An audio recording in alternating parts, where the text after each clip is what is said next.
नमस्कार दोस्तों। आपके पास कभी कभार गेंदे के फूल आ ही जाते हैं ना घरों में। और ये सर्दी का टाइम है, गेंदे के फूलों को लगाने का टाइम है अब ये। और मेरे पास गेंदे के फूल पड़े हुए थे।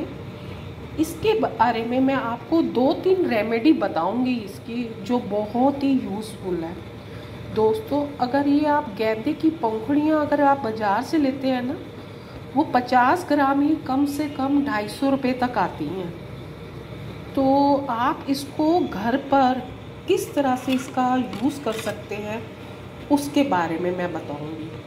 अगर दोस्तों आपने कभी यूट्यूब में ना, अगर आपने कभी फॉरेन कंट्री की, उज़्बेकिस्तान की, कजाकिस्तान की, अगर आपने वहाँ पर वीडियोस देखी हो ना, तो वो लोग चाय हमारी तरह चाय की पत्ती की वाला यूज़ नहीं करते, वो फूलों की चाय पीते हैं। कभी गुड़हल के फूलों की चाय पी ली, कभी गुलाब के फूलों की चाय पी ली, कभी गेंदे के फूलों की चाय पी ली। क्यों पीते हैं ये चाय ये इसलिए पीते हैं क्योंकि ये एंटीऑक्सीडेंट से भरपूर होती हैं।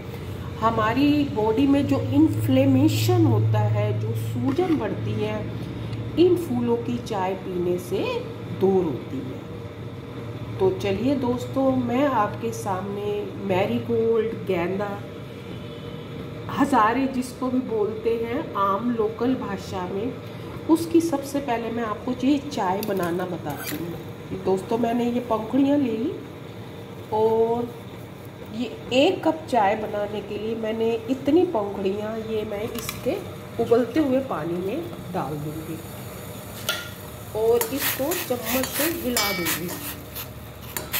कम से कम दोस्तों इसको आपको 2-3 मिनट तक उबलते देना है।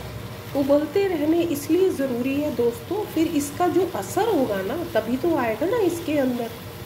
तो देखिए ये चाय मेरी उबल रही है। अब मैं इस चाय का यूज़ क्या है दोस्तों, मैं ये जो चाय बना रही हूँ दोस्तों, इसकी जो चाय होती है ना, ये एंटीऑक्सीडेंट से भरपूर होती है।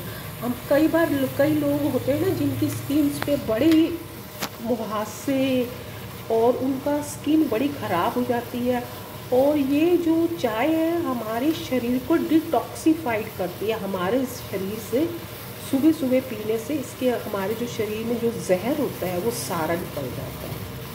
तो ये चाय आप सुबह सुबह खाली पेट, अगर आपके पास इस तरह की पंखुड़ियाँ हैं तो आप बनाइए ये वाली चाय। बहुत ही अच्छी चाय होती है, टेस्टी चाय होती है। अगर आप चाहते हैं तो इसमें शहद डाल सकते हैं, नहीं तो आप इसको ऐसे ही पी सकते हैं। अभी देखिए ये 2 मिनट हो गया, इसका कलर भी चेंज हो गया है। ये आप देखिए सारा जो आप इसका जो रंग देखिए कितना बढ़िया केसरिया रंग हो गया है। ये चाय आपको रोज, अब दोस्तों कई बार ये डेंगू का बुखार भी हो जाता है ना, तो डेंगू के बुखार में भी ये वाला इसकी जो चाय इस तरह से बनाई जाती है ना, ये फूलों वाली चाय हमारे लिए ये बहुत यूज़फुल रहती है। ये वाली आप सुबह सुबह चाय बनाकर देखिए, ये हमारी हेल्थ वाइज बहुत अच्छी है। अब मैं इसको इस छन्नी से छान लूँगी। ये लीजिए आपकी ये चाय तैयार हो गई है दोस्तों। एक एंटीऑक्सीडेंट से भरपूर ये चाय ये आपकी रेडी हो गई है। फर्स्ट इसका यूज़ है दोस्तों, बहुत ही अच्छी चाय है। अगर आप ग्रीन टी से ज़्यादा ये बेटर है। आप ये चाय आप ट्राई करके देखिए। और सर्दियों में तो इस चाय के कहने ही क्या, ये आप सुबह सुबह ये डिटॉक्सिफाइड वाटर है, आप ये पीकर देखिए। और दूसरा इसकी पंखुड़ियों का क्या यूज़ है दोस्तों, आप क्या करिए, एक मिक्सर ग्राइंडर लीजिए और उसमें इतनी सी सारी पत्तियाँ आधे गिलास पानी में इस तरह से पीस लीजिए। ये देखिए मैंने मिक्सर में इसको इस तरह से पीस लिया है। ये देखिए इसकी ये लुगदी टाइप बन गई है।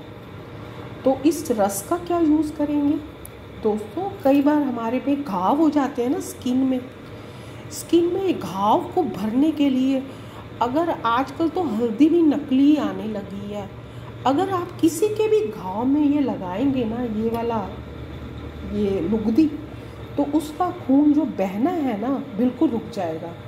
इसमें इतनी ताकत होती है, जो जिन लोगों को कोढ़ हो जाता है ना, कोढ़ के कारण उनके जो अंग होते हैं दोस्तों, आप जानते हैं गलने लगते हैं, तो उनको उनके घावों पे अगर ये लगाया जाए तो उनके जो अंग हैं वो गलने बंद हो जाते हैं।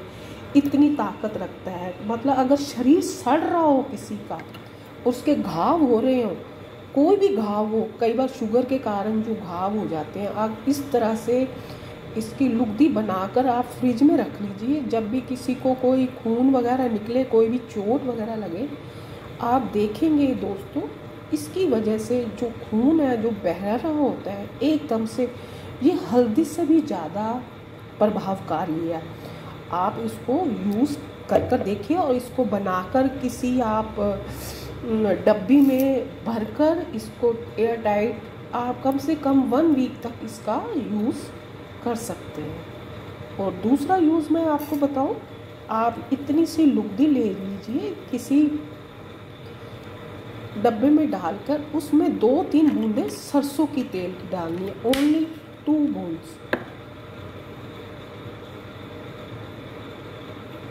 बस इतनी बूंद डालकर दोस्तों आपको इस तरह से हिला लेना। और दोस्तों आप चाहे तो इसके अंदर नमक डाल सकते हैं। अगर आपके रोज़ दांतों में पीड़ा होती है, आपके मसूड़ों से बहुत ज़्यादा खून आता है ना दोस्तों, तो इस रेमेडी को आपने रोज़ाना अपने दांत में मालिश करनी है। इसकी मालिश करते ही आपके जो पायरिया हो जाता है, हमारे दांतों में जो खून निकलता है वो निकलना बिल्कुल बंद कर देता है, बंद हो जाता है। ये सबसे ज़्यादा यूज़फुल रेमेडी है। आप ये करके देखिए और आपके दांत इससे चमकदार हो जाते हैं।